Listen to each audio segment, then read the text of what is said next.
कल तक की क्लास में मैंने आपको कुछ नियमों के बारे में आपको बता दिया था कि दक्षिण हस्त नियम क्या है, या दाएं हाथ का नियम क्या है, या फ्लेमिंग ने दाएं बाएं हाथ के दोनों नियम दिए। बहुत इंपॉर्टेंट पॉइंट था जो मैंने आपको बता दिया। ठीक है, अब मेरी बात को सुनो। यहीं से मैं एक टॉपिक और लेता हूं, और वो क्या है, वो है परिनालिका। ठीक है, इसके बारे में भी 2-3 बातें याद रख लेना, क्योंकि कभी कभी एग्जाम में आ जाता है। इसको बोलते हैं सोलेनॉइड।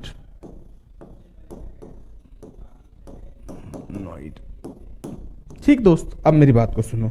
परिनालिका क्या होती है, कि परिनालिका क्या है, तो ये ताबिक, जो 2-4 तरह के क्वेश्चन है कभी कभी एग्जाम में आ जाते हैं। बहुत सी बुकों में परिनालिका लिखा भी नहीं मिलेगा, लेकिन एनसीईआरटी में परिनालिका था चैप्टर है ना, इसलिए मैं कुछ बातें आपको परिनालिका के बारे में बताता हूं। परिनालिका क्या है, बात को सुनना, कि तांबे के तार से बनी बेलनाकार कुंडली को क्या कहते हैं, परिनालिका कहते हैं। किससे बनी, तांबे के तार से। कैसी होती है मैं आपको बताता हूं इस तरीके से।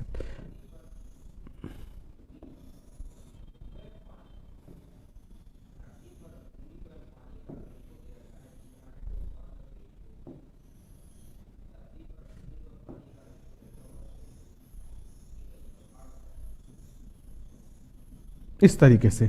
तो कभी भी एग्जाम में पूछा जाए ये किसका है, डायग्राम है, तो मैंने कहा ये डायग्राम है परिनालिका का। तो मैं आपसे ये कह रहा हूं दोस्तों कि तांबे के तार से बनी बेलनाकार कुंडली को क्या कहते हैं, तो परिनालिका कहते हैं। पहले मैं लिख दूं इसकी परिभाषा कि परिनालिका क्या है। तो परिनालिका तांबे के तार से बनी बेलनाकार कुंडली है, बेलनाकार कुंडली है।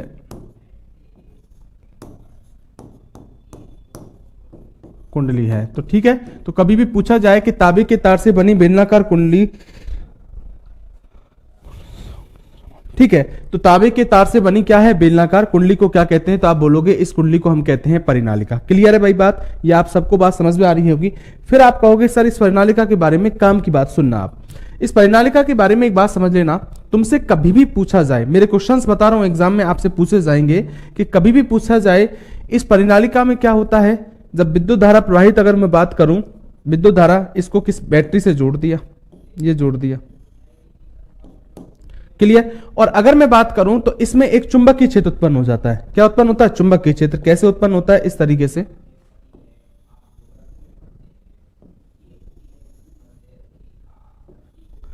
इस तरीके से चुंबकीय क्षेत्र उत्पन्न होता है। अब एग्जाम में क्या क्वेश्चन पूछा जाता है वो सुनो। अगर तुमसे मेरे दोस्तों कभी भी पूछा जाए कि परिनालिका के बाहर चुंबकीय क्षेत्र को किससे लिखते हैं, बी से लिखते हैं। मैं पेन चेंज कर दूं, एक काम करूं, परिनालिका के बाहर तुमसे कभी भी पूछा जाए कि परिनालिका के बाहर चुंबकीय क्षेत्र कितना होता है, तो हमेशा याद रखना बाहर चुंबकीय क्षेत्र होता है 0। कितना होता है, 0। तो पहला क्वेश्चन क्या है, मैंने क्या बोला, पहला क्वेश्चन आता है एग्जाम के अंदर, कभी भी तुमसे पूछा जाए कि परिनालिका के बाहर, यही क्वेश्चन पूछेगा एग्जाम में, याद रख लेना है ना। चुंबकीय क्षेत्र हमेशा याद रख लेना 0 होता है। क्लियर। हां, अब दूसरी बात सुनो। अगर मैं बात करूं इस परिनालिका की, तो परिनालिका के अंदर कोई भी बिंदु हो, चाहे ये बिंदु हो, चाहे ये बिंदु हो, मैं डॉट डॉट से दर्शा रहा हूं, कोई सा भी बिंदु हो, कहीं भी चुंबकीय क्षेत्र का मान पूछे तो सभी जगह चुंबकीय क्षेत्र का मान, इस बी का मान क्या रहता है, समान रहता है। अरे कैसा रहता है, समान। क्लियर है मेरी बात। तो एग्जाम का क्वेश्चन क्या पूछा, अगर आपसे एग्जाम में पूछा जाए कि परिनालिका के बाहर चुंबकीय क्षेत्र का मान कितना होता है, तो आप बोलोगे 0 होता है। लेकिन आपसे यह पूछा जाए मेरे दोस्तों एग्जाम में कि परिनालिका के अंदर सभी बिंदुओं पर या मध्य में चुंबकीय क्षेत्र का मान, मैं अंदर की बात कर रहा हूं, सभी बिंदुओं पर चुंबकीय क्षेत्र का मान क्या होता है, समान होता है। तो कभी भी कहे तो क्या याद रखोगे, परिनालिका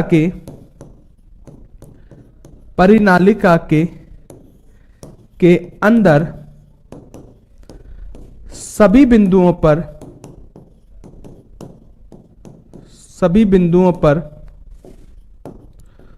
चुंबकीय क्षेत्र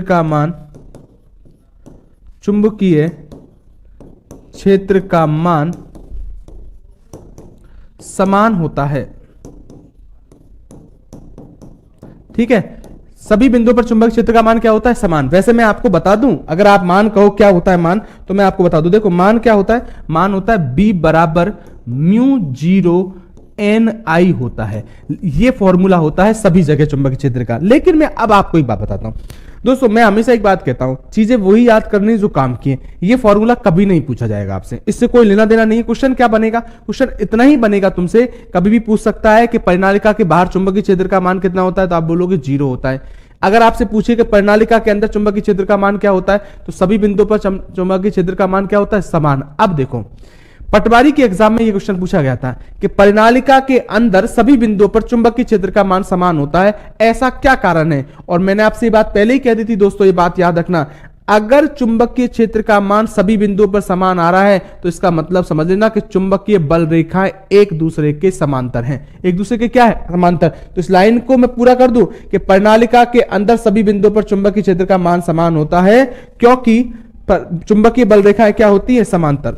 मैं इधर लिख दूं, कहां जगह है, मैं इधर लिख दूं इस पॉइंट का, देखो इधर लिख दिया, क्योंकि चुंबकीय बल रेखाएं क्या होती हैं? समांतर होती हैं। साथ में याद करते चलो दोस्तों, लाइन सोचो, मैं आपको वो बता रहा हूं जो एग्जाम में आएगा। पहला क्वेश्चन, बाहर चुंबकीय क्षेत्र पूछे 0, अंदर सभी बिंदुओं पर पूछे तो क्या बोलोगे? समान होता है। नेक्स्ट आ जाओ, अगर परिनालिका के किनारों पर पूछे, कैसे? ये वाली बात कर रहा है, इधर ये पॉइंट देख लो, इधर वाला पॉइंट, इधर पूछे कि परिनालिका के सिरों पर चुंबकीय क्षेत्र का मान क्या होता है, तो याद रख लेना सिरों पर चुंबकीय क्षेत्र का मध्य की तुलना में क्या होता है? आधा होता है। मध्य में क्या था? B बराबर म्यू जीरो एन आई था, इसकी तुलना में आधा, मतलब बटे क्या हो जाएगा? 2। तो कभी भी याद रख लेना एग्जाम में पूछा जाए कि परिनालिका के सिरों पर, नेक्स्ट लिख रहा हूं, परिनालिका के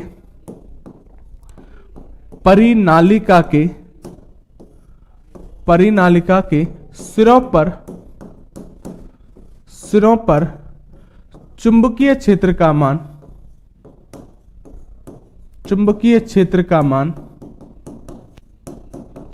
मान मध्य की तुलना में, ये बहुत इंपॉर्टेंट बात है दोस्तों एग्जाम के लिए, मध्य की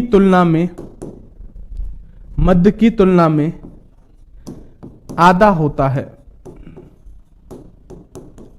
अरे क्या होता है? आधा। आप लाइन मत रटो दोस्तों, लाइन केवल आपको इसलिए लिखाई जाती है कि आपको चीजें समझ में आए। आप तो ऐसे याद रखो, बाहर चुंबकीय क्षेत्र 0, अंदर सभी बिंदुओं पर चुंबकीय क्षेत्र का मान समान, और अगर पूछा जाए कि परिनालिका के सिरों पर चुंबकीय क्षेत्र का मान मध्य की तुलना में क्या होता है? आधा। कहने का मतलब V बराबर होता है म्यू जीरो एन आई बटे क्या होता है? 2। मध्य की तुलना में क्या हो गया? आधा। क्लियर? हाँ, मेरी बात को सुनो, मैं फिर बोल रहा हूं, ये तो मैंने समीकरण आपको लिखवा दिया है, चलो कोई अगर, मगर मैं बात क्लियर कह रहा हूं कि आपसे एग्जाम में पूछने वाला नहीं है, क्योंकि ये समीकरण से कोई होने वाला नहीं है। ये 12th क्लास का मैटर है। अगर मुझसे पूछा जाए और वहां जब डिटेल से इनके बारे में बात की जाती है तब इनके बारे में काम आता है, ना तो इससे कोई सवाल आपसे पूछने वाला है, क्योंकि n बराबर या फेरों की संख्या वो भी n बटे l आती है ना, तो वो अलग विषय है जिनसे आपको कोई लेना देना नहीं है। अगली बात सुनो, अगर मैं आपसे एग्जाम की बात करूं तो फिर एक बात सुनो, एक पॉइंट आता है बहुत अच्छा कि ये जो परिनालिका थी दोस्तों, क्या थी? परिनालिका। अगर इस परिनालिका के अंदर, देखो ये मैंने ग्रीन पेन ले लिया, इस परिनालिका के अंदर मैं इस तरीके से कोई ये रख दी, एक छड़ रख दी, और छड़ किसकी ली? तो मैंने छड़ ले ली सॉफ्ट आयरन की। सॉफ्ट आयरन का मतलब क्या हो गया? कहने का मतलब सॉफ्ट आयरन का मतलब हो गया किसकी? अगर मुझसे पूछा जाए तो नर्म लोहे की छड़ ले ली। क्लियर? अब मेरी बात सुनो, अगर मैंने इस परिनालिका के अंदर नर्म लोहे की एक छड़ रख दी और इस परिनालिका में विद्युत धारा प्रवाहित की, तो इस समय ये परिनालिका है ना, वो किसकी भांति कार्य करने लगेगी? एग्जाम में पूछेगा तो आप पूछोगे वो परिनालिका विद्युत चुंबक या इलेक्ट्रिक मैग्नेट की भांति कार्य करने लगती है। कब? जब परिनालिका के अंदर नर्म लोहे की छड़ रख दी जाए और उसके अंदर क्या प्रवाहित कर दी जाए? विद्युत धारा प्रवाहित कर दी जाए। तो हमेशा याद रख लेना परिनालिका किसकी भांति? तो आप बोलोगे परिनालिका विद्युत चुंबक की भांति कार्य करने लगती है। देखो सुनो मेरी बात, क्या बोला? यदि परिनालिका के अंदर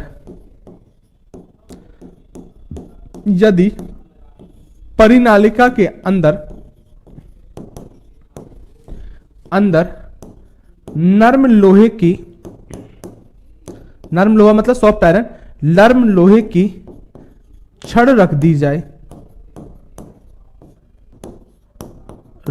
जाए और विद्युत धारा प्रवाहित कर दी जाए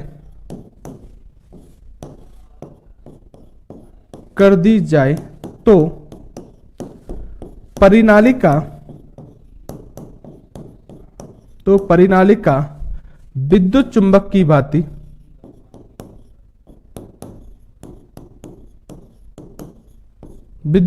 की भांति कार्य करती है।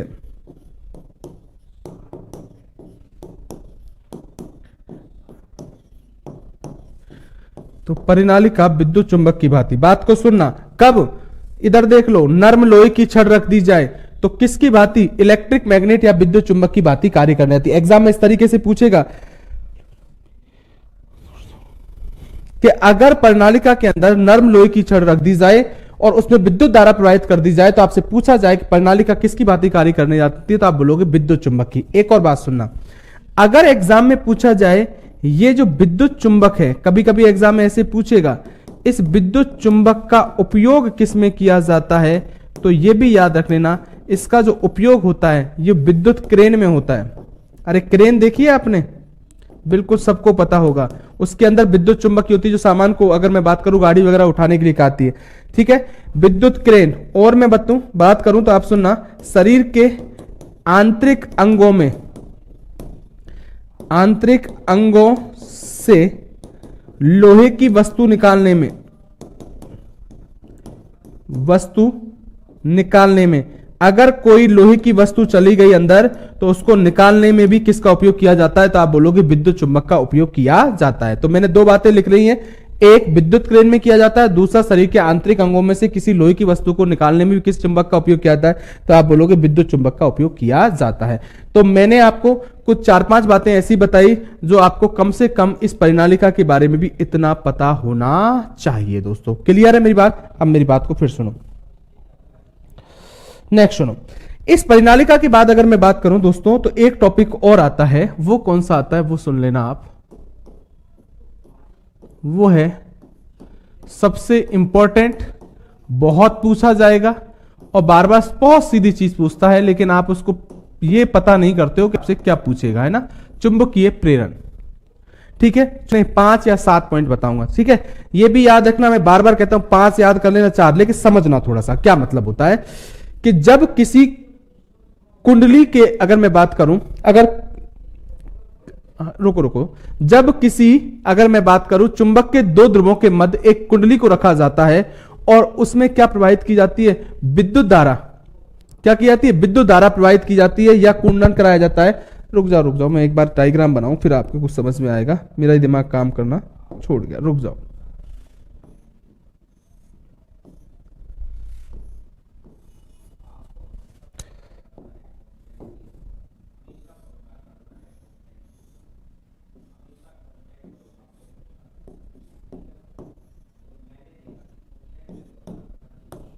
हाँ भाई अब देख लो आप, है ना, देखो सुनो, ये चुंबक के 2 ध्रुव है, एक N और S।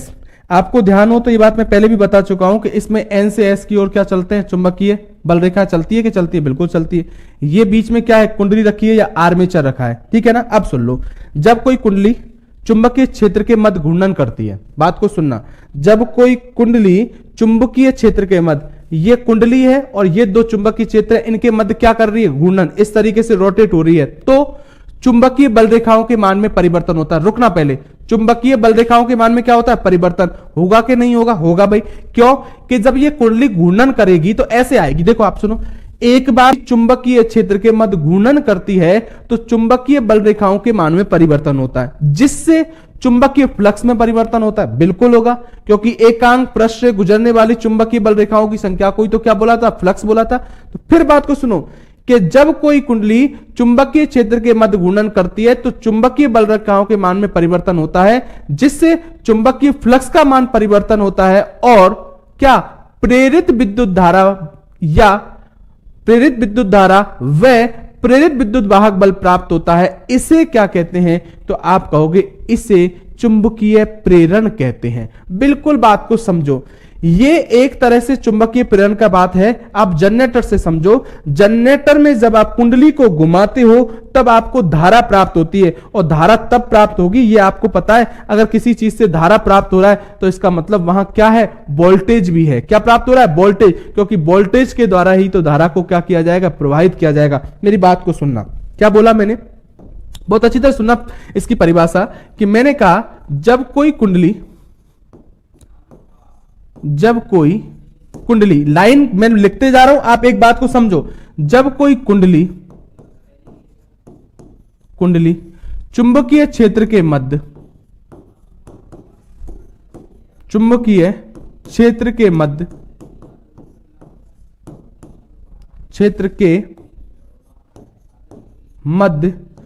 घूर्णन करती है। अभी इतनी बात समझो, क्या ये कोई कुंडली है, इन दो चुंबकीय क्षेत्र के मध्य क्या कर रही है, घूर्णन करती है। तो बल रेखाओं के मान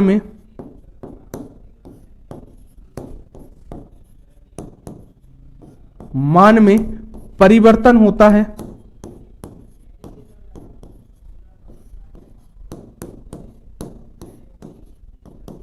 जिससे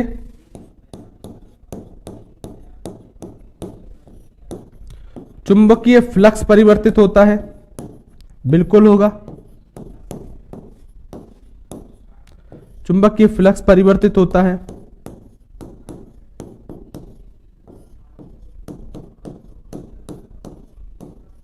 ठीक है, इन बल रेखाओं के मान में परिवर्तन होगा तो फ्लक्स के मान में परिवर्तन होता है, जिससे प्रेरित विद्युत धारा व प्रेरित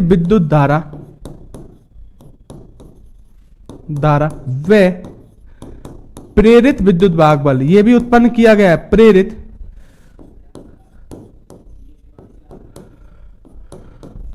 विद्युत वाहक बल उत्पन्न होता है। मतलब इस कुंडली के घूर्णन से दोनों चीजें उत्पन्न हुई, इसे चुंबकीय प्रेरण कहते हैं। अब देखो दोस्तों, आप क्या करोगे, एग्जाम में कोई आपसे परिभाषा पूछने वाला है क्या, नहीं दोस्तों, मगर मैंने पूरी बात लिखी।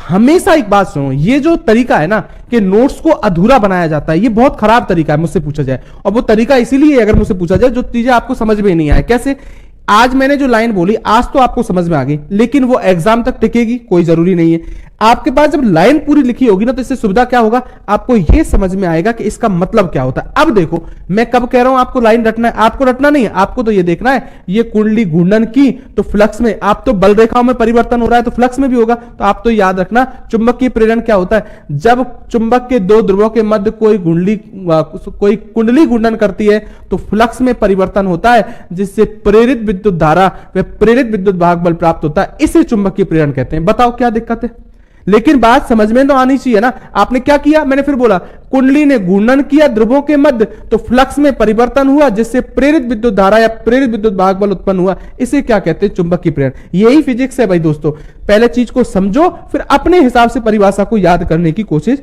करूं।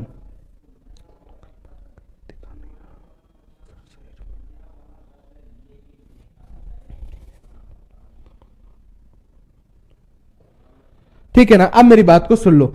ये पता नहीं आज आप कमेंट में कोई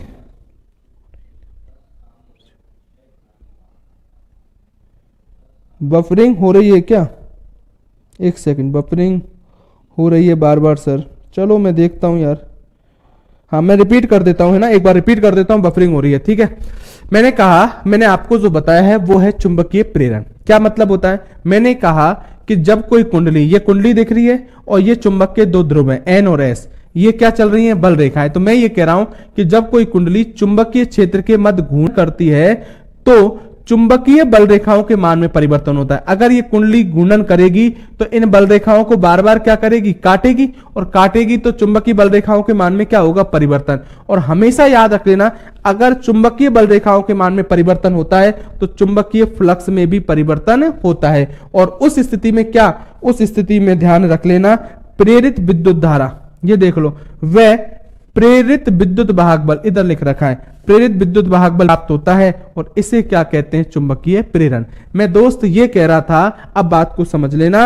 आप तो इतना, अब ये यार मुझे तो पता नहीं चल रहा है ये बफरिंग क्यों हो रही है बार बार, और टेक्निकल टीम भी बफरिंग।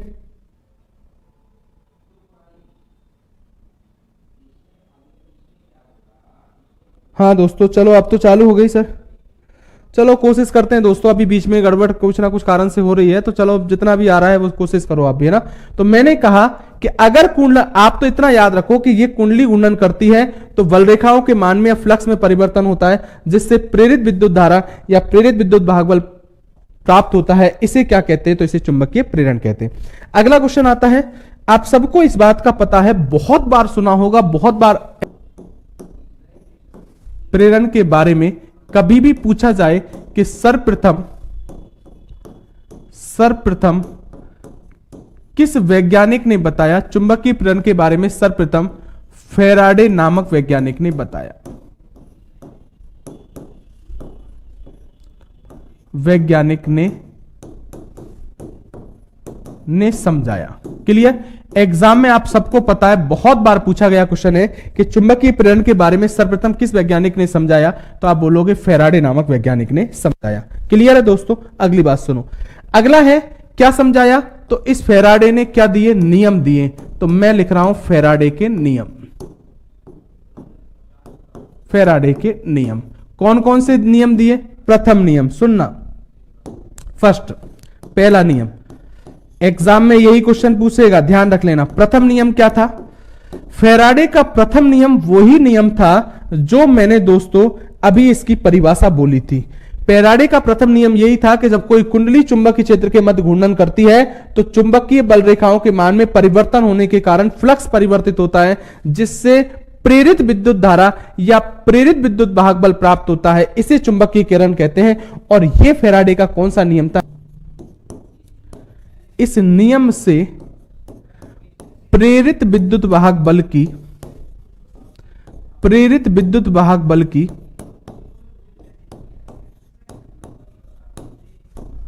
वाहक बल की परिभाषा दी गई। अरे क्या दी गई? परिभाषा। एग्जाम में कभी भी पूछा जाए कि प्रेरित विद्युत वाहक बल की, मेरी बात को, लाइन को क्लियर रूप से समझ लेना, कभी भी पूछा जाए प्रेरित विद्युत वाहक बल की जो परिभाषा या डेफिनेशन किस नियम से दी गई फैराडे के, तो आप बोलोगे प्रथम नियम से। अरे किससे? प्रथम नियम। कौन सा था? जो मैंने इसकी परिभाषा पहले लिखवा चुका हूं, तो बार बार रिपीट करने की जरूरत नहीं है। तो कभी भी पूछा जाए कि प्रेरित विद्युत वाहक बल की परिभाषा किस नियम दी गई, तो आप बोलोगे प्रेरित विद्युत वाहक बल की।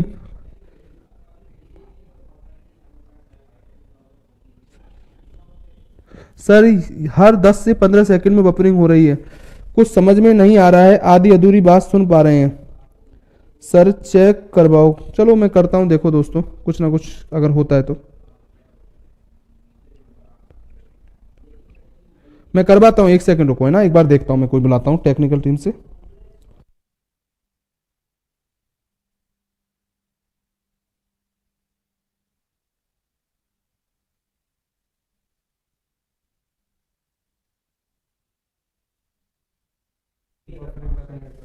देखो एक बार बफरिंग का क्या प्रॉब्लम है। 1 सेकंड रुको दोस्तों, है ना, कोशिश करता हूं। अब भाई इसमें बफरिंग में कुछ नहीं कर सकता मालिक, मैं भी, मेरी बात भी सुन लेना। ये कोई नेट का इशू है, अब दिखवा रहा हूं, टेक्निकल टीम से कुछ पता चले तो देखो ना। हाँ बिल्कुल, बात आपकी मुझे समझ में आ गई। हाँ नहीं आ रहा होगा, बफरिंग हो रही है तो कैसे समझ में आएगा, ये बात मैं कर रहा हूँ। अब मुझे यार बार बार देख, वो दे दिया ध्यान, कोशिश चल रही है, वो समझा दूंगा, आप चिंता उसकी मत करो चिंता। मगर कमेंट में अगर मैं ऐसे बार बार ध्यान मैं देने लगा तो मैं पढ़ाऊंगा कैसे, इसलिए नहीं दे पा रहा हूँ। अभी जो मेन बंदा है टेक्निकल टीम का वो नहीं आ पा रहा है, इसकी वजह से हो रहा है सब, है ना। सर हमसे मजाक मत करो। अरे नहीं यार, बिल्कुल मजाक करने का कोई सवाल ही नहीं आता। मजाक क्या करेंगे आपसे बताओ, वो मजाक करने का टाइम भी नहीं है दोस्तों। तुमसे ज्यादा चिंता है मुझे कि तुम्हारी एग्जाम है ना यार।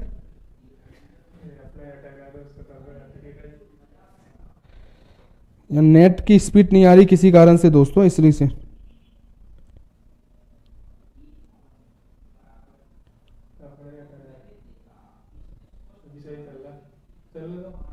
देखो दोस्तों, सही चल रहा है। आप तो देखते रहना है ना, अगर अटके तो मुझे बता देना, यहीं रहे थोड़ी देर। ठीक है दोस्तों, अब मेरी बात को फिर सुनो। अटक गया?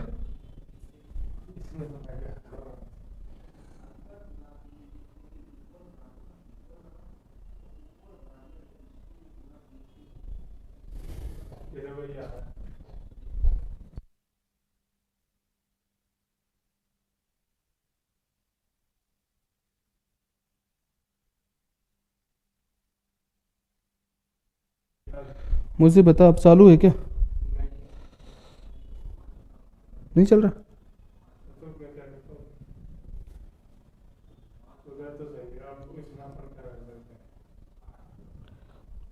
सही है, सही है, अब सही चल रहा है ना? नहीं आ रहा?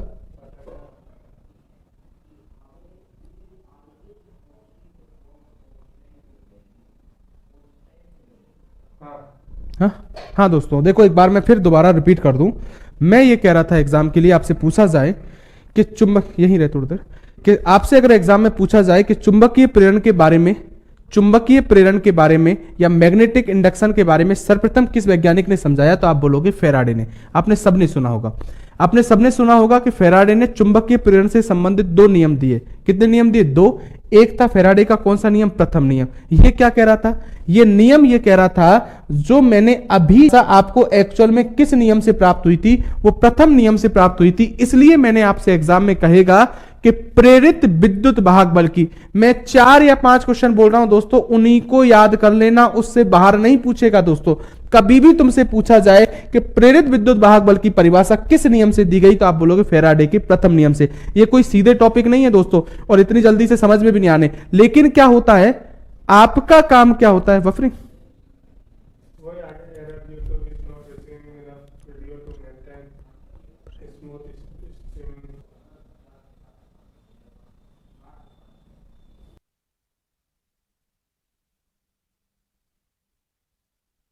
हाँ तो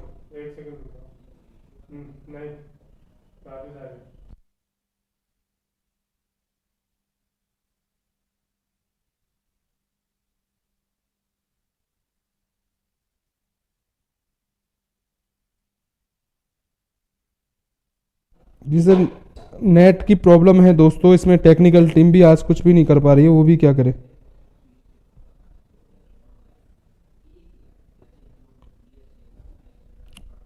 तुमसे ज्यादा मजे तो मेरे हो रहे हैं, तो तुम्हारे ये देख लो आप कब।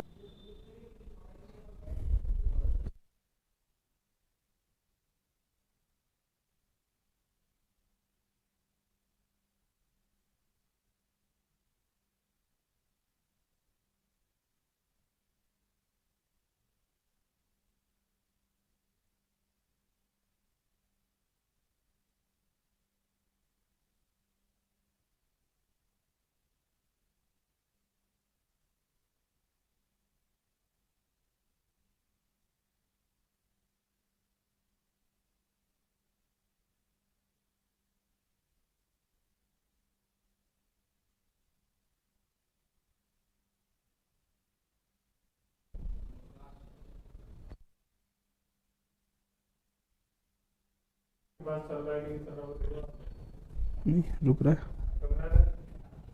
यहाँ तो है, चल रहा है। ये तो इसकी सिर्फ वो है, स्क्रीन है, फोन में चल रहा है क्या? फाइबर ही है दोस्तों, वही लग रहा है जो सबसे अच्छा होता है, यहाँ पर वही लगवा रखा है, ये चिंता मत करो। ऐसा आपसे थोड़ी करेंगे कि अच्छा वाला नहीं लगवाएंगे, जो सबसे बेस्ट। अब चालू है, ठीक है दोस्तों।